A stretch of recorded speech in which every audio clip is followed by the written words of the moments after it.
ಆರ್ತಿ ಏನಂತೀಯ? ಮುದ್ದಾಗಿದೆ, ನನ್ಗಂತೂ ತುಂಬಾ ಇಷ್ಟ ಆಯ್ತು. ಆರ್ವಿ ಎಸ್, ಕೊನೆಗೂ ದೊಡ್ಡ ಕನ್ಫ್ಯೂಷನ್, ದೊಡ್ಡ ಟಾಸ್ಕು ಸಾಲ್ವ್ ಆಗೋಯ್ತು ನೋಡಿ. ನನ್ನಿ ಸೂಪರ್ ನೀನು.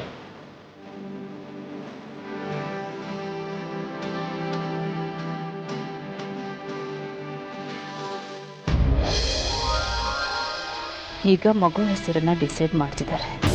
ನಾಳೆ ಯಾವ ಸ್ಕೂಲ್ಗೆ ಸೇರಿಸ್ಬೇಕು, ಯಾವ ಕಾಲೇಜಿಗೆ ಸೇರಿಸ್ಬೇಕು, ಏನು ಕೋರ್ಸ್ ಕೊಡಬೇಕು ಅಂತ ಇವ್ರುಗಳೇ ಡಿಸೈಡ್ ಮಾಡೋದು. ಮಗುನ ನೀನು ಹೆತ್ತಿದ್ರು ಇವ್ರುಗಳೇ ಪೇರೆಂಟ್ಸ್ ಆಗಿರ್ತಾರೆ. ನಾಳೆ ಯಾರು ಕೊಟ್ಟು ಮದುವೆ ಮಾಡಬೇಕು ಅನ್ನೋದನ್ನು ಕೂಡ ಇವ್ರುಗಳೇ ಡಿಸೈಡ್ ಮಾಡೋದು. ಹೆಸರೇನೋ ಚೆನ್ನಾಗೇ ಇದೆ, ಆದರೆ ಅದನ್ನು ಡಿಸೈಡ್ ಮಾಡಬೇಕಾಗಿರೋಳು ನೀನು. ಅದಕ್ಕೆ ಕೇಳಿದೆ ಅಷ್ಟೆ.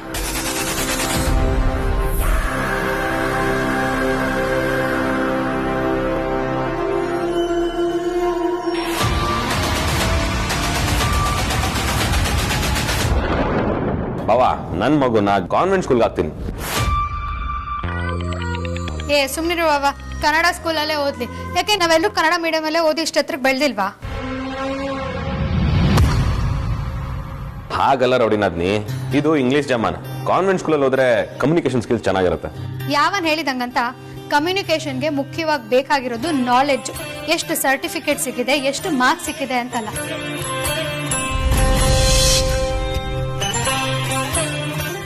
ಓದಿರೋ ಸಬ್ಜೆಕ್ಟ್ಗಿಂತ ಮಗು ಅದನ್ನ ಸೊಸೈಟಿಲಿ ಹೇಗೆ ಅಪ್ಲೈ ಮಾಡುತ್ತೆ ಅನ್ನೋದು ಮುಖ್ಯ ಆಗುತ್ತೆ.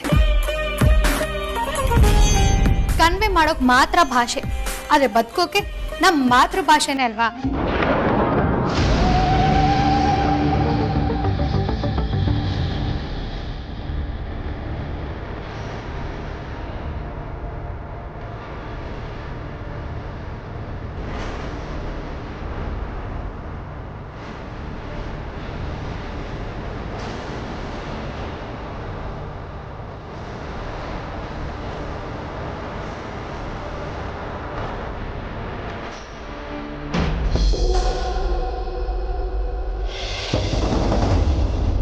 ಅಕ್ಕ, ಮತ್ತೇನಾಯ್ತಾ ನಿಂಗೆ? ಯಾಕೇನು ಹೇಳ್ದೆ ಕೇಳ್ದೆ ಬಂದ್ಬಿಟ್ಟೆ? ಮಳೆ ಬಂದಾಗ ಒಳಗ್ ತಾನೇ ಬರ್ಬೇಕು, ಅದಕ್ಕೆ ಬಂದೆ. ಅಕ್ಕ, ಏನೇ ನಿನ್ ಮಾತಿನ ಅರ್ಥ? ನೀವ್ ದೊಡ್ಡವ್ರು ಮಾತಾಡ್ತಿರ್ಬೇಕಾದ್ರೆ ನನ್ಗೇನ್ ಕೆಲ್ಸ ಹೇಳು? ಅದ್ರಲ್ಲೂ ನನ್ ಪರವಾಗಿ ನೀನೇ ಎಲ್ಲಾ ತೀರ್ಮಾನ ತಗೊಂತಿದ್ಯಾ, ಅದಕ್ಕೆ ನಾನ್ ಬಂದೆ. ಏನೇ ಇಷ್ಟೊಂದು ನಿಷ್ಠುರವಾಗಿ ಮಾತಾಡ್ತಾ ಇದ್ಯಾ? ಯಾಕೆ ನಿಂಗೆ ಆ ಹೆಸರು ಇಷ್ಟ ಆಗ್ಲಿಲ್ವಾ? ನಿಂಗೆ ಯಾವ್ದಾದ್ರು ಹೆಸರು ಇಷ್ಟ ಆಗಿದ್ರೆ ಹೇಳು, ಅದೇ ಇಟ್ರಾಯ್ತು. ಹೆಸರು ಇಷ್ಟ ಆಯ್ತು ಇಷ್ಟ ಆಗ್ಲಿಲ್ಲ ಅನ್ನೋ ಪ್ರಶ್ನೆ ಅಲ್ಲ ಅಮ್ಮ. ನನ್ ಮಗುಗೆ ನಾನೇ ಹೆಸರಿಡ್ಬೇಕು. ಈ ಮನೆಗೆ ಭಾವನೆ ದೊಡ್ಡವರಾಗಿರ್ಬೋದು, ನೀನೇ ಹಿರಿ ಸೊಸೆ ಆಗಿರ್ಬೋದು, ಹಾಗಂತ ನಮ್ ಹಕ್ಕನ್ನು ಕಿತ್ಕೊಳ್ಳೋ ಹಕ್ಕು ನಿಮ್ಗಿಲ್ಲ. ನೀವ್ ಏನ್ ಮಾಡಿದ್ರು ಸಹಿಸ್ಕೊಂಡು ಸುಮ್ನೆ ಇರ್ತೀವಿ ಅಂತ ಗಂಡ ಹೆಂಡತಿ ಇಬ್ರು ಸೇರ್ಕೊಂಡು ನಮ್ಮ ಮೇಲೆ ಅಧಿಕಾರ ಚಲಾಯಿಸಕ್ ಬರ್ಬೇಡಿ. ಅಟ್ಲೀಸ್ಟ್ ನಮ್ಮ ಮಗುಗೆ ಹೆಸರಿಡೋ ಅಧಿಕಾರ ಅನ್ನೋದ್ರು ನಮಗ್ ಕೊಡಿ.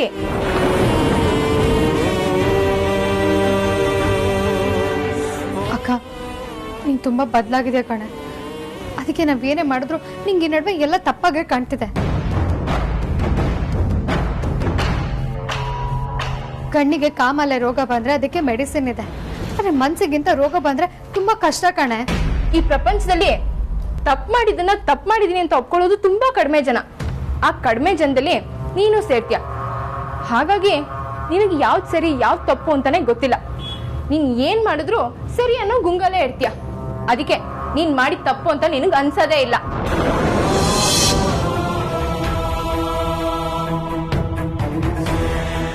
ಅಲ್ಲ ಕಣೆ, ಏನ್ ಮಾಡಿದೀನಿ, ಯಾವಾಗ ಮಾಡಿದೀನಿ, ಮಾಡಿದ್ರು ನಿಂಗೇನ್ ಮಾಡಿದೀನಿ?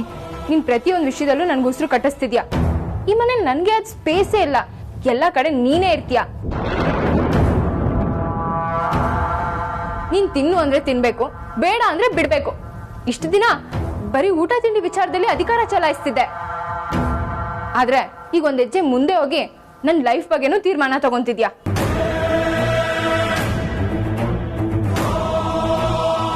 ನನ್ನನ್ ಕೇಳ್ದೆ ನನ್ ಲೈಫ್ ಬಗ್ಗೆ ತೀರ್ಮಾನ ತಗೊಳ್ಳೋದಕ್ಕೆ ನೀನ್ ಯಾರು ಅಂತ. ನಿಂಗ ರೈಟ್ಸ್ ಕೊಟ್ಟಿದ್ ಯಾರ ಅಮೂಲ್ಯ?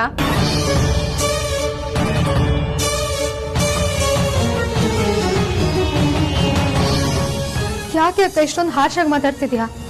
ನಾನು ನಿನ್ ಒಡ ಹುಟ್ಟಿದ ತಂಗಿ ಅಂತ ಹೇಳೋ ಅಗತ್ಯ ಬಂದ್ಬಿಡ್ತೇನೆ. ನಿನ್ ಕಷ್ಟದಲ್ಲಿ ಭಾಗಿಯಾಗೋದು ತಪ್ಪ, ನಿನಗೆ ಒಳ್ಳೇದ್ ಬಯಸೋದೇ ತಪ್ಪ. ನಾನು ಯಾವತ್ತೂ ನಿನ್ನ ಕೆಟ್ಟದನ್ನ ಬಯಸಿಲ್ಲ ಕಣೆ. ಒಂದ್ ವೇಳೆ ಕೆಟ್ಟದ್ ಬಯಸೋದೇ ಆಗಿದ್ರೆ ನಾನು ವೇದ ನಿಮ್ಮಿಬ್ರು ಲವ್ಗೆ ಸಪೋರ್ಟ್ ಮಾಡ್ತಾ ಇರ್ಲಿಲ್ಲ, ನಿಮ್ಮಿಬ್ರು ಮದ್ವೆ ಮಾಡಿಸ್ತಾ ಇರ್ಲಿಲ್ಲ.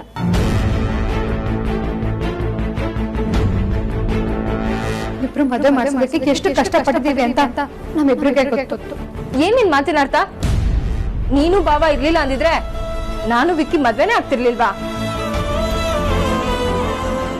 ಈ ಮನೆಗ್ ಸೊಸೆಯಾಗಿ ಬರ್ತಾನೆ ಇರ್ಲಿಲ್ವಾ?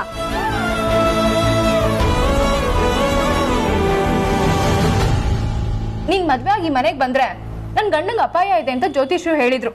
ಆ ಮಾತು ಮದ್ವೆನಲ್ಲೇ ನಿಜ ಆಯ್ತು. ಆಮೇಲೆ ಅಜ್ಜಿ ಕಣ್ ಕಳ್ಕೊಂಡ್ರು, ರಾಜನಂಗ್ ಆಕ್ಸಿಡೆಂಟ್ ಆಯ್ತು. ಮಾಡ್ದಿರೋ ತಪ್ಪಿಗೆ ವಿಕ್ಕಿ ಅವರು ಕೋರ್ಟು ಕಚೇರಿ ಅಂತ ಅಳಿಯೋಗಾಯ್ತು. ಅಷ್ಟೇ ಯಾಕೆ, ಮೊನ್ನೆ ನೀನ್ ಮಾಡಿದ ಎಡ್ವರ್ಟ್ ಅಲ್ಲಿ ಕಾರ್ ನನ್ ಮೇಲೆ ಬರೋ ಆಗಿತ್ತು.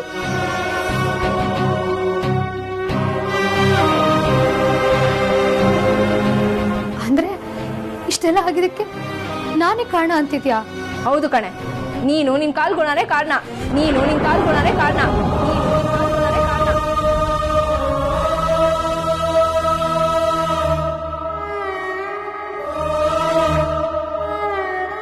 ಮದ್ವೆಯಾಗಿ ನೀನ್ ಈ ಮನೆಗೆ ಬಂದಿಲ್ಲ ಅಂದಿದ್ರೆ ಇಷ್ಟೊಂದೆಲ್ಲ ಅನಾಹುತಗಳೇ ಆಗ್ತಿರ್ಲಿಲ್ಲ, ಯಾರಿಗೂ ಯಾವ ತೊಂದ್ರೆನೂ ಆಗ್ತಿರ್ಲಿಲ್ಲ. ಅಮ್ಮ ಏನಾದ್ರು ಅವತ್ತೇ ನಿನ್ ಮದ್ವೆ ನಿಲ್ಸ್ಬಿಟ್ಟಿದ್ರೆ ನಾವೆಲ್ಲರೂ ನೆಮ್ಮದಿಯಿಂದ ಇರ್ಬೋದಿತ್ತು.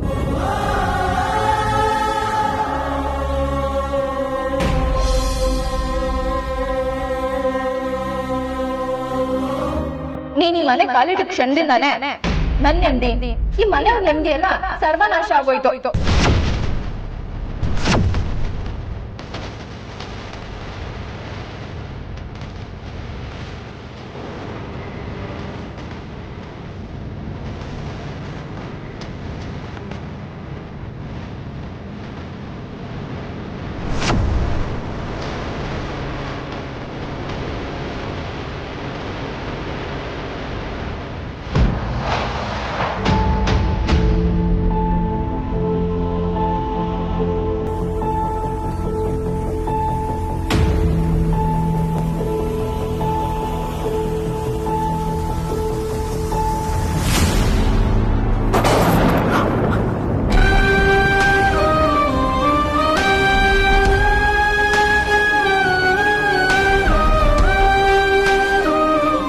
ಯಾಕೆ ಪರಿ ಏನಾಯ್ತು? ನೋಡ್ಕೊಂಡು ಮಾಡೋದಲ್ವಾ, ಯಾವಾಗಲೂ ಅವಸರ ನಿಮಗೆ. ಅದು ಹಾಗಲ್ಲ ರೀ, ಇವತ್ತು ಯಾಕೋ ಬಲ್ಗಣ್ಣು ತುಂಬ ಹೊಡ್ಕೋತಾ ಇದೆ. ಅಮ್ಮ ಆರ್ತಿನೂ ತುಂಬ ನೆನಪು ಬರ್ತಾ ಇದ್ದಾರೆ. ಯಾವತ್ತೂ ಹೀಗಾಗಿಲ್ಲ, ಆದರೆ ಅವರಿಬ್ಬರನ್ನ ನೋಡಬೇಕು ಅಂತ ಅನ್ನಿಸ್ತಿದೆ. ನೀನು ಯಾವಾಗಲೂ ಅವ್ರ ನೆನಪಲ್ಲೇ ಇರ್ತೀಯ. ಅವ್ರಿಗೇನಾದರೂ ಆಗ್ಬಿಟ್ರೆ ಅನ್ನೋ ಕೆಟ್ಟ ಕಲ್ಪನೆ, ಕೆಟ್ಟ ಯೋಚನೆಗಳನ್ನು ಮಾಡ್ತಾ ಇರ್ತೀಯ. ನೀನು ಅಂದ್ಕೊಂಡಾಗೆ ಅಮ್ಮ ಆರ್ತಿಗೆ ಏನೂ ಆಗಲ್ಲ, ಅವರು ಅಲ್ಲಿ ಚೆನ್ನಾಗೇ ಇರ್ತಾರೆ. ಮೊದಲು ಈ ನಿನ್ನ ಕೆಟ್ಟ ಆಲೋಚನೆಗಳಿಂದ ಹೊರಗೆ ಬರೋದನ್ನು ಕಲಿ, ಆಗ ಎಲ್ಲ ಸರಿ ಹೋಗುತ್ತೆ. ನೀವು ಹೇಳಿದಾಗೆ ಯಾವುದು ಕೆಟ್ಟದಾಗದೇ ಇರಲಿ ರೀ. ಯಾಕೋತಾ ಅಕ್ಕಪಕ್ಕದವರೆಲ್ಲ ನಿಮ್ಮ ಮಕ್ಕಳಿಬ್ರು ಒಂದೇ ಮನೆಗೆ ಸೊಸೆಯಂದ್ರಾಗಿ ಹೋಗಿದ್ದಾರೆ, ಅವ್ರ ಮಧ್ಯೆ ಯಾವತ್ತೂ ಜಗಳನೇ ಬಂದಿಲ್ವಾ ಅಂತ ಕೇಳ್ತಿರ್ತಾರೆ. ನನಗೆ ಅವ್ರಗಳ ಮಾತು ಕೇಳಿದಾಗೆಲ್ಲ ಎಲ್ಲಿ ಅಕ್ಕ ತಂಗಿರು ವಾರ್ಗೀತಿರಾಗಿ ಜಗಳ ಮಾಡಿಕೊಂಡು ದೂರ ಹಿಡ್ಕೊಂಡು ನಮ್ಮ ಮನೆಗೆ ಬಂದ್ಬಿಡ್ತಾರೋ ಅಂತ ಭಯ ಆಗ್ತಿದೆ ರೀ. ನೋಡು ಪರಿ, ಆರ್ತಿ ಅಮ್ಮು ಇಬ್ಬರು ನಾವು ಬೆಳೆಸಿದ ಮಕ್ಕಳು, ಅದರಲ್ಲೂ ಬಡತನದಲ್ಲಿ ಬೆಳೆದವರು, ಸಂಸ್ಕಾರ ಕಲ್ತಿರೋರು. ಗಂಡನ ಮನೆಯಲ್ಲಿ ಹೇಗೆ ಬದುಕಬೇಕು ಅಂತ ಅವರಿಗೆ ಚೆನ್ನಾಗಿ ಗೊತ್ತು. ನೀನು ಅಂದ್ಕೊಂಡ ಹಾಗೆ ಅವರು ಜಗಳ ಎಲ್ಲ ಮಾಡ್ಕೊಳ್ಳಲ್ಲ, ಹೊಂದ್ಕೊಂಡು ಹೋಗ್ತಾರೆ. ಅವ್ರ ಬಗ್ಗೆ ಯೋಚನೆ ಮಾಡೋದು ಬಿಟ್ಟು ಆರಾಮಾಗಿರೋ, ಆಗ ಎಲ್ಲ ಒಳ್ಳೇದಾಗತ್ತೆ. ಸರಿ ರೀ.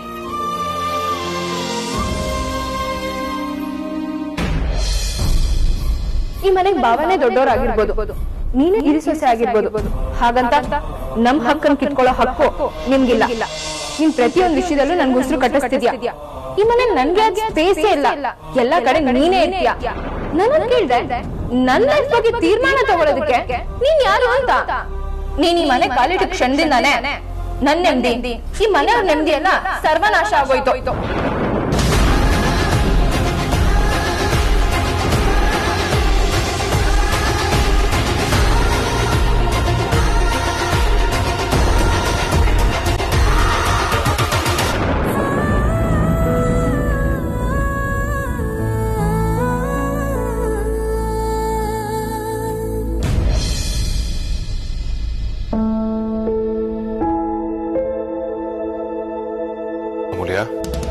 ಆರ್ತಿ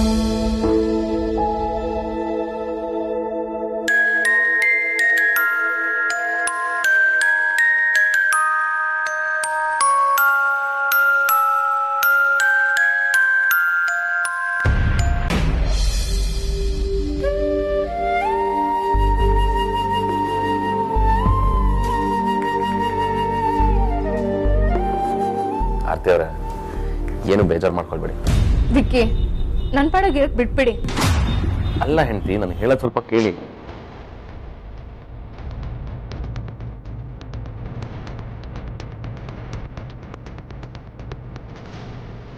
ಸರಿ ಪುಟ್ಟ, ಹುಷಾರಾಗಿ ಸ್ಕೂಲ್ಗೆ ಹೋಗು.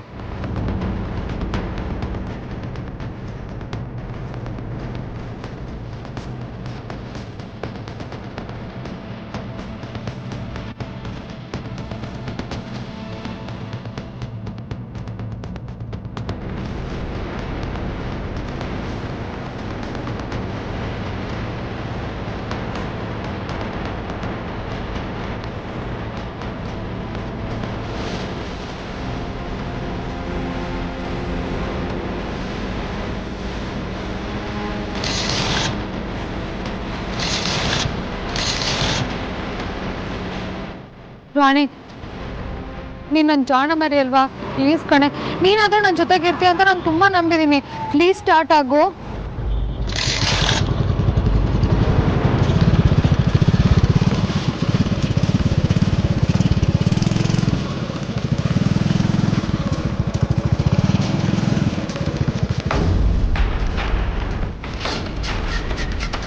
ಬುದ್ಧಿವಂತರು ಬಾಣದ ವಿರುದ್ಧ ಹೋರಾಡಲ್ಲ, ಬಾಣ ಬಿಡೋ ಕೈಗಳ ವಿರುದ್ಧ, ಅದನ್ನ ಡೈರೆಕ್ಟ್ ಮಾಡೋ ಬುದ್ಧಿ ವಿರುದ್ಧ ಹೋರಾಡ್ತಾರೆ. ಈಗ ಅಮೂಲ್ಯನ ವಿಷಯದಲ್ಲೂ ನಾನ್ ಮಾಡಿದ್ದು ಅದನ್ನೇ.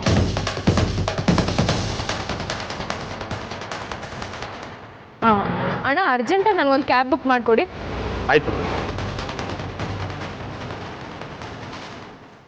ಮೇಡಮ್, ಇನ್ನೊಂದು 2 ನಿಮಿಷ ಬರ್ತಾರೆ ಮೇಡಮ್.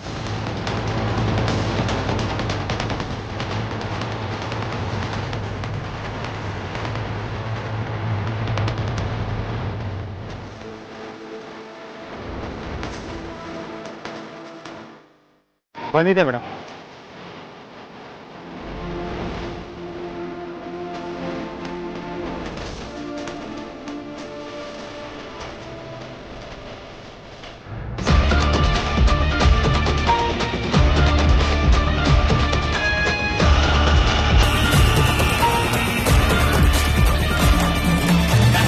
ಅಗ್ರಜ, ಇವರಿಬ್ರು ಹೇಳಲೆ ಕೇಳಲೆ ಮನೆ ಬಿಟ್ಟು ಹೋಗಿರೋದು ನೋಡಿದ್ರೆ ನನಗೆ ತುಂಬಾ ಭಯ ಆಗ್ತಿದೆ. ಅಟ್ಲೀಸ್ಟ್ ಹೋಗ್ಬೇಕಾದ್ರೆ ಏನಾದ್ರು ಹೇಳ್ಬಿಟ್ಟು ಹೋಗ್ಬೇಕಲ್ವಾ?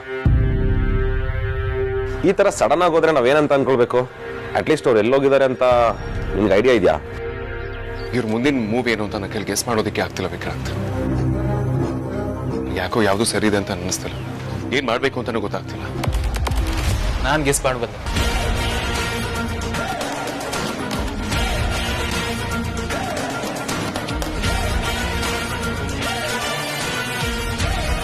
ಕೋಪ ಮಾಡ್ಕೊಂಡು ಗಂಡನ ಮನೆಯಿಂದ ಹೋದ್ರು ಅಂದ್ರೆ ಅವ್ರು ಬೇರೆ ಎಲ್ಲೂ ಹೋಗಿರಲ್ಲ, ಒಂದೇ ಜಾಗಕ್ಕೆ ಹೋಗಿರ್ತಾರೆ.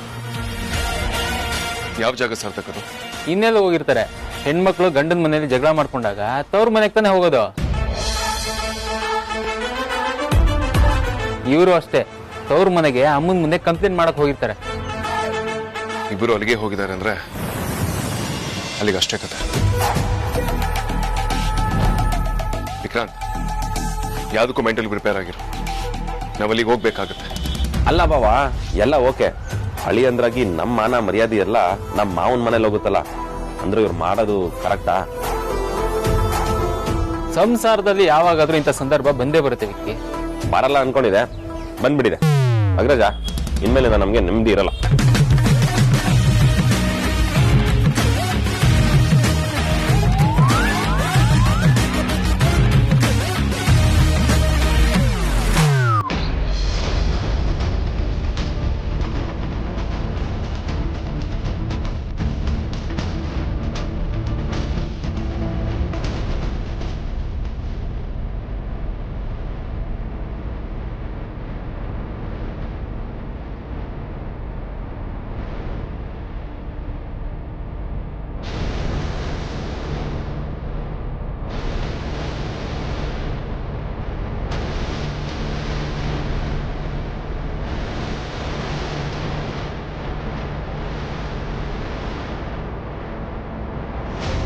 ಇವತ್ ಎರಡರಲ್ಲಿ ಒಂದ್ ತೀರ್ಮಾನ ಆಗ್ಲೇಬೇಕು. ಈ ಮನೇಲಿ ನಾನಿರ್ಬೇಕು ಇಲ್ಲ ಅವಳಿರ್ಬೇಕು. ಏನೋ ಹೋಗ್ಲಿ ಪಾಪ ಅಂತ ಸುಮ್ನೆ ಇದ್ರೆ ತಂದೆ ಮೇಲೆ ಕುತ್ಕೊಳಕ್ ನೋಡ್ತಾಳೆ. ಇವತ್ತು ಅಮ್ಮನ ಹತ್ರ ಹೇಳಿ ಅವಳಿಗೆ ಸರಿಯಾಗಿ ಬುದ್ಧಿ ಕಲಿಸ್ಬೇಕು. ಇವಳು ಆ ಸುಹಾಸಿನಿ ಜೊತೆ ಸೇರ್ಕೊಂಡು ತಲೆ ಹಾಳು ಮಾಡ್ಕೊಂಡಿದ್ದಾಳೆ. ಅವಳು ಆಡಿಸ್ದಂಗೆ ಆಡ್ತಿದ್ದಾಳೆ. ಇವರಿಬ್ರು ಸಂಬಂಧನ ಯಾರು ಬೇಡ ಅಂತ ಕೈ ತೊಳ್ಕೊಂಡ್ಮೇಲೆ ಇವರಿಬ್ರು ಮದ್ವೆ ಮಾಡ್ಸೋದಕ್ಕೆ ಯಾರೂ ಬರ್ಲಿಲ್ಲ. ಆಗ ನಾನೇ ಬೇಕಾಗಿತ್ತು. ಆದ್ರೆ ಈಗ ಇವಳು ಅದನ್ನೆಲ್ಲ ಮರ್ತೇ ಹೋಗ್ಬಿಡಿದಾಳೆ. ಯಾಕೆ ಅಂದ್ರೆ ಈಗ ಅವಳಿಗೆ ಸುಹಾಸಿನಿ ಸಪೋರ್ಟು ಜಾಸ್ತಿ ಆಗಿದೆ. ಅದಕ್ಕೆ ನಾನು ನೋಡೇ ಬಿಡ್ತೀನಿ ಅವಳನ್ನ ನಾನು ಹೇಗ್ ಮನೆಯಿಂದ ಆಚೆ ಆಗ್ತಾಳೆ ಅಂತ. ಇವಳೇ ನನ್ ಮದ್ವೆ ಮಾಡ್ಸದ್ಲಂತೆ. ಇವಳು ಇಲ್ಲ ಅಂದಿದ್ರೆ ನನ್ ಮದ್ವೆನೇ ಆಗ್ತಿರ್ಲಿಲ್ವಂತೆ. ಏನೋ ನನ್ ಮದ್ವೆನಲ್ಲಿ 2 ದಿನ ಓಡಾಡಿದಕ್ಕೆ ದೊಡ್ಡದಾಗಿ ಇವಳೇ ನನ್ ಮದ್ವೆ ಮಾಡ್ಸಿರೋ ತರ ಆಡ್ತಿದ್ದಾಳೆ. ಏನೋ ಬಾರಿ ದೊಡ್ಡದಾಗಿ ಹೆಲ್ಪ್ ಮಾಡಿರೋ ತರ. ತಂಗಿಯಾಗಿ ದುಡ್ಬೇಕು. ಅದನ್ ಬಿಟ್ಟು ಅಕ್ಕನ್ ಸಂಸಾರ ಹೇಗಿರ್ಬೇಕು, ಅಕ್ಕನ್ ಲೈಫ್ ಹೇಗಿರ್ಬೇಕು ಅಂತ ಸುಮ್ನೆ ಪಾಠ ಮಾಡಕ್ ಬರೋದಲ್ಲ. ಇವಳು ವಿಕ್ಕಿ ಭಾವನ ಲವ್ ಮಾಡಿ ಮದ್ವೆ ಆಗ್ಬೇಕಿದ್ರೆ ನಾವ್ ಹೇಳಿದ್ದೆ ಕರೆಕ್ಟ್ ಅನ್ನೋಳು, ನಾವೇನ್ ಹೇಳಿದ್ರು ಎಸ್ ಅನ್ನೋಳು. ಆದ್ರೆ ಈಗ ನಾವೇನು ಹೇಳೋ ಹಾಗೆ ಇಲ್ಲ. ಇವಳು ಹುಟ್ಟೋ ಮಗುಗೆ ಇವಳೇ ಹೆಸರಿಡ್ಬೇಕಂತೆ, ನಮ್ಗೇನು ಅಧಿಕಾರ ಇಲ್ವಂತೆ. ಮದ್ವೆ ಮುಂಚಿನ ಮಾತ್ ಬೇರೆ, ಮದ್ವೆ ಆದ್ಮೇಲಿನ ಮಾತ್ ಬೇರೆ. ಆಗೇನೋ ಅವಳು ಮಾತ್ ಕೇಳ್ತಿದೆ ಅಂತ ಈಗ್ಲೂ ಕೇಳ್ಬೇಕಾ? ಮದ್ವೆ ಆಗಿದೆ, ನಿನ್ ಸಂಸಾರ ನೀನ್ ನೋಡ್ಕೊಂತ ಬಿಟ್ಬಿಡ್ಬೇಕು ತಾನೆ. ಅದನ್ ಬಿಟ್ಟು ನನ್ ಸಂಸಾರದಲ್ಲಿ ಮೂಗ್ ತುರ್ಸಕ್ ಬರ್ತಾಳೆ. ಇವಳು ಮುಂಚಿನ ತರ ಇಲ್ಲ, ತುಂಬಾ ಬದ್ಲಾಗ್ ಹೋಗ್ಬಿಟ್ಟಿದ್ದಾಳೆ. ಮೊದ್ಲಾಗಿದ್ರೆ ಅಮ್ಮು ನೀನ್ ಹಾಗೆ ಹೀಗೆ ಅಂತ ನನ್ನ ಅಟ್ಟಕ್ಕೆ ಏರ್ಸೋಳು. ಆದ್ರೆ ಈಗ ನಾನು ಏನ್ ಮಾತಾಡಿದ್ರು ತಪ್ಪು ಅಂತಾಳೆ. ಮಾತಾಡೋ ತರ ಮಾತಾಡಿದ್ರೆ ಯಾರಿಗೂ ಕೋಪ ಬರಲ್ಲ. ಅದನ್ ಬಿಟ್ಟು ಕೇಳ್ತಾರೆ ಅಂತ ಏನೇನೋ ಮಾತಾಡ್ತಾಳೆ. ಫಸ್ಟ್ ಮನೆ ಸೊಸೆಯಾಗಿ ಹೇಗಿರ್ಬೇಕು ಅಂತಾನೆ ಗೊತ್ತಿಲ್ಲ ಇವಳಿಗೆ. ಹೀಗೆ ಬಿಟ್ರೆ ಮನೆ ಮರ್ಯಾದಿನ ಬೀದಿಗೆ ತಂದ್ಬಿಡ್ತಾಳೆ ಅಷ್ಟೇ. ಇವಾಗ ಸರಿಯಾಗಿ ಪಾಠ ಕಳಿಸ್ಬೇಕು. ನನ್ ವಸಿಷ್ಠ ಮನೆ ತನದ ಸೊಸೆ ಅಂತ ನೆತ್ತಿಗೆ ಏರ್ಬಿಟ್ಟಿದೆ ಅನ್ಸುತ್ತೆ. ಅದಕ್ಕೆ ಹೀಗೆಲ್ಲ ಆಡ್ತಿದ್ದಾಳೆ. ವಸಿಷ್ಠ ಮನೆ ತನ್ನ ಸೊಸೆ ಆದ ತಕ್ಷಣ ಏನ್ ಕೊಂಬಂದ್ಬಿಡುತ್ತಾ? ನಾನು ನೋಡೇ ಬಿಡ್ತೀನಿ ಆ ಸುಹಾಸಿನಿ ಇವಳನ್ನ ಇನ್ನೂ ಎಷ್ಟು ದಿನ ಸಾಕ್ತಾಳೆ ಅಂತ. ಸುಹಾಸಿನಿ ಅತ್ತೆ ಒಬ್ರು ಇರ್ಲಿಲ್ಲ ಅಂದಿದ್ರೆ ಎಲ್ರು ತಮ್ಮ ಕಾಲಿನ ಕಸ ಮಾಡ್ಕೊಂಡ್ಬಿಡ್ತಿದ್ರು ನನ್ನ. ಪಾಪ ಅತ್ತೆ ಅವ್ರ ಸ್ವಂತ ಮಗ್ಳು ತರ ನೋಡ್ಕೊಂತಾರೆ. ಬೇರೆ ಯಾರಿಗೋ ನನ್ ಲೆಕ್ಕಕ್ಕೆ ಇಲ್ಲ. ಇಂಥವ್ರು ನೋಡೇ ಅನ್ಸುತ್ತೆ 18 ವರ್ಷಕ್ಕೆ ಹಿರಿತನ ಬರಬಾರ್ದು ಅಂತ ಹೇಳೋದು. ಇವ್ರಿಗೂ ಹಾಗೆ ಆಗ್ಬಿಟ್ಟಿದೆ. ಹಿರಿ ಸೊಸೆ ಅನ್ನೋ ಕಾವು ನೆತ್ತಿಗೆ ಏರ್ಬಿಟ್ಟಿದೆ. ಮಾಡ್ತೀನಿ ಬಾ ಇವತ್ತು ಅಮ್ಮನ್ ಹೇಳಿ ಗ್ರಾಚಾರ ಬಿಡಿಸ್ತೀನಿ.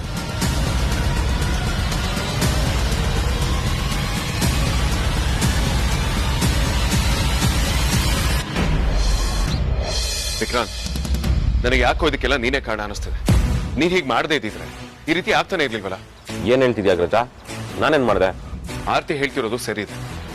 ನೀನ್ ಗ್ರೂಪ್ ಅಲ್ಲಿ ಎಲ್ಲಾರನ್ನೂ ಕರೆದು ಮಗು ಹೆಸರನ್ನ ಸೆಲೆಕ್ಟ್ ಮಾಡಿ ಅಂತ ಹೇಳ್ಬಾರ್ದಾಗಿತ್ತು. ಆರ್ತಿ ಅವ್ರಿಗೆ ಖಂಡಿತವಾಗ್ಲೂ ಇದಕ್ಕೆ ಬೇಜಾರಾಗಿತ್ತು. ಸುಮ್ನಿರೋ ಅಗ್ರಜ, ನೀನು ಆರ್ತಿ ಅವ್ರ ತರನೇ ಮಾತಾಡ್ಬೇಡ. ಆಕ್ಚುಲಿ ರೌಡಿನಾದ್ನ ಹೇಳಿದ ಹೆಸರು ತುಂಬಾ ಚೆನ್ನಾಗಿತ್ತು. ಅದನ್ನ ಆರ್ತಿ ಅವರು ಒಪ್ಕೊಂಡಿದ್ರು. ಆಲ್ ಆಫ್ ಎ ಸಡನ್ ಏನಾಯ್ತು ಅಂತಾನೆ ಗೊತ್ತಿಲ್ಲ. ಇವಾಗ ನೋಡಿದ್ರೆ ರಿವರ್ಸ್ ಹೊಡಿತಾರೆ. ಏನೇ ಆಗ್ಲಿ ವಿಕ್ರಾಂತ್, ಅವರಿಬ್ರು ತವ್ರ ಮನೆಗೆ ಹೋಗ್ಬಾರ್ದಾಗಿತ್ತು. ಅವರಿಬ್ರು ಪ್ರಾಬ್ಲಮ್ಸ್ ಏನೇ ಇರಲಿ ಇಲ್ಲೇ ಕುತ್ಕೊಂಡು ಸಾಲ್ವ್ ಮಾಡ್ಕೊಳ್ಬೇಕಿತ್ತು. ಅಮ್ಮ ಅದ್ರಲ್ಲಿ ಏನ್ ಮಾಡ್ತಾರೆ ಹೇಳು? ಸುಮ್ಮನೆ ಹೋಗಿ ಅವ್ರಿಗೆ ನೋವು ಕೊಡ್ತಾರಷ್ಟೇ. ಡೋಂಟ್ ವರಿ ವೇದಾಂತ್, ಚಿಕ್ಕಮ್ಮ ಸ್ಟೀಸ್ ಆಗಿಲ್ಲ, ಇವ್ರ ಮಾತಿಗೆ ಮರಳಾಗಲ್ಲ. ಇವ್ರ ಬುದ್ಧಿ ಏನು ಅಂತ ಅವ್ರಿಗೆ ಚೆನ್ನಾಗ್ ಗೊತ್ತು.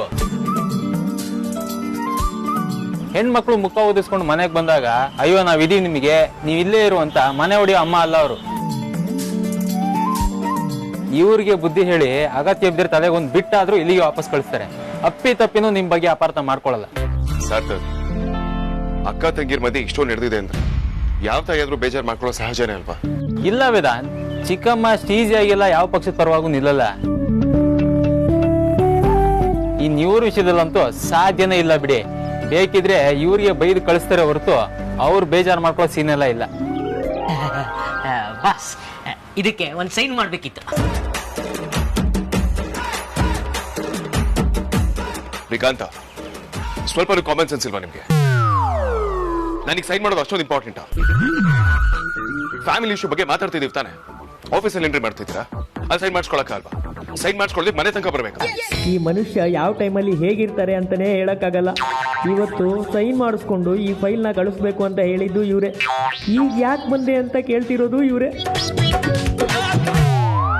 ಎಡ್ವರ್ಟ್ ಮಾಡೋದು, ನಾನು ಅದನ್ನ ಎಡ್ವರ್ಟು ಅಂತ ಹೇಳಿದಾಗ ಮೈಂಡ್ ವಾಯ್ಸ್ ಹಾಕೊಂಡು ನಾನೇ ಬೈಕೊಳ್ಳೋದು ಅಲ್ವಾ? ಇದು ಬಿಟ್ರೆ ನಿಮ್ಗೆ ಏನೇನು ಗೊತ್ತಿಲ್ಲ ಬಿಡಿ. ಛೋಟಾ ಬಾಸ್, ನಾನು ಏನಾದ್ರೂ ತಪ್ಪು ಮಾತಾಡದ್ನಾ? ಶ್ರೀಕಾಂತ, ನಾವೇನಾದ್ರೂ ಒಂದು ಇಂಪಾರ್ಟೆಂಟ್ ಕೆಲಸ ಮಾಡಬೇಕು ಅನ್ನೋ ಟೈಮಲ್ಲೇನೆ ನಂದು ಎಲ್ಲಿಡ್ಲಿ ಅಂತ ಬಂದ್ಬಿಡ್ತೀರಾ. ಯಾವ ಟೈಮಲ್ಲಿ ಏನ್ ಮಾಡ್ಬೇಕು ಅಂತ ಸೆನ್ಸ್ ಇಲ್ವಾ?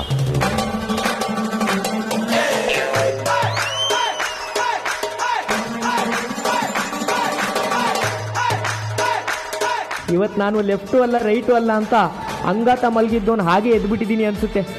ಅದಕ್ಕೆ ಅಗ್ರಜ ಅನುಜ ಇಬ್ರು ನನ್ನ ಮಧ್ಯಕ್ಕೆ ಹಾಕೊಂಡು ತುಳಿತಾ ಇದ್ದಾರೆ.